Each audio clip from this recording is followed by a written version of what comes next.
I was backing up the photos on my phone today, and I found some which I took the day of the incident. I gave it some thought and decided why not share it on here, being anonymous and all that. Maybe this can even serve as a PSA of sorts. Always trust your gut feeling. Last year I was living by myself at the time, before my partner and I moved in together. For some background, my partner used to work very hectic shifts. Sometimes he finished at 5 p.m., sometimes 6 p.m., sometimes 9.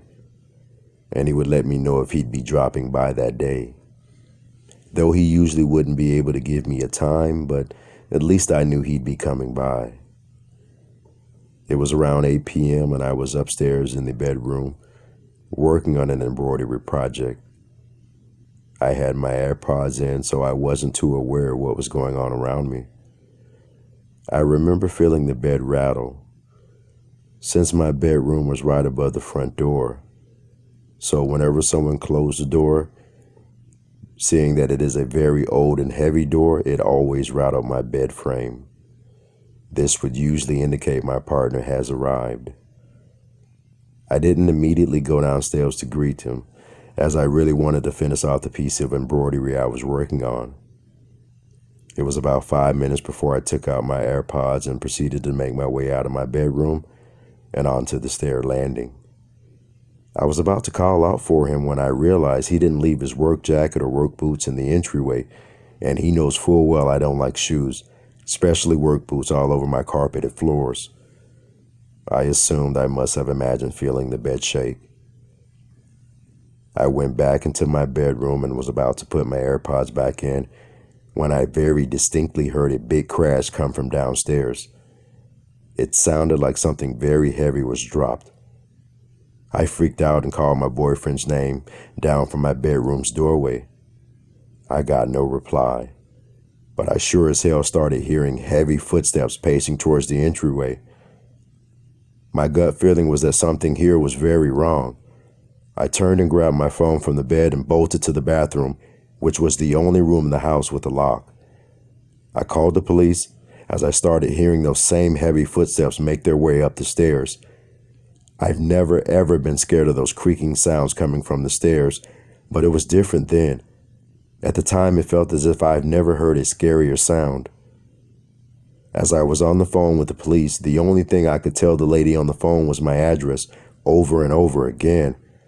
I was more focused on how I was going to get out of there. I wasn't going to wait and see what would happen or who this person was, so I flung open my small bathroom window and feet first slid down onto the lower roof. My adrenaline was so high, I had to momentarily put my phone into my bra as I had no pockets and needed both my hands. I just remember hearing the police dispatcher keep asking over and over if I'm okay and what was happening. I didn't even have time to tell her what I was doing. It felt as though my body had gone on autopilot. Once on the bottom roof, I lowered myself again, now onto the pavement, as I fell right onto my knees, no less. I got right up and bolted it down the street. It was completely dark with it being mid-October. The dispatcher was still on the phone when I finally got on it again, and I told her while running that there was someone in my home and how I just jumped out of my window to get away. I ran for what felt like forever until the lady on the phone said to focus on finding a shop where I could go into and wait for the police. I remember my boyfriend had told the lady I needed to give him a call. I made it to a gas station by then, and though she wanted to keep me on the phone, I said I needed to make sure that my partner didn't go into my home and potentially risk running into the other person. I got in contact with my partner, who had just finished work and was driving to my house. I told him what happened, and he instead started heading towards the shop I was outside of. I felt such a relief when he got there. I remember taking a picture of my scratched up knees when I got into the car. For some reason, I got very fixated on them. My partner called the police back for me as the shock started setting in, and he let them know he was with me and I was okay. It took some time before the police finally arrived at my home. I was told my front door was left wide open, and in the living room, the side table had been knocked over. My home wasn't ransacked, but it did look as though someone got out of there real quick. Upstairs, my bathroom door was kicked in so hard that the door frame itself was indented in, though nothing was stolen. Once they looked over the place, I was called and told I could return. An ambulance was called, and they looked me over, they sorted my knees and did some sort of assessment to see if I was doing okay mentally, and told me to go to my doctor the next morning to see about my knees. Reports and statements were written up, and I stayed with my boyfriend for 2 weeks after that.